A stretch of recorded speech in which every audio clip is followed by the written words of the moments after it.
ఒకప్పుడు మన ఇంటి ముఖద్వారముల పైన శుభం లాభం అని వ్రాసేవారు.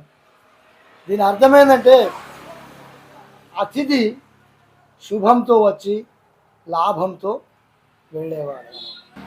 తర్వాత సుస్వాగతం అని వ్రాసేవారు.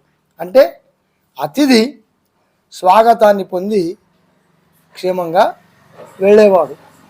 తర్వాత వెల్కమ్, ఏంటి వెల్కమ్ అని రాసేవారు. అంటే రండి, తినండి, తాగండి, హాయిగా వెళ్ళండి. ఇక్కడ ఎటువంటి సంబంధాలకు కానీ విలువలకు కానీ ఏ అవకాశం లేదన్నమాట. ఇక తర్వాత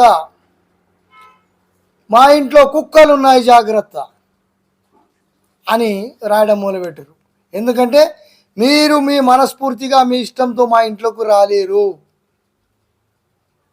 అని అర్థం. ఇక ఇప్పుడు ఇవన్నీ మర్చిపోండి. ఇప్పుడు కొత్తగా రాయండి. ఏంటో తెలుసా?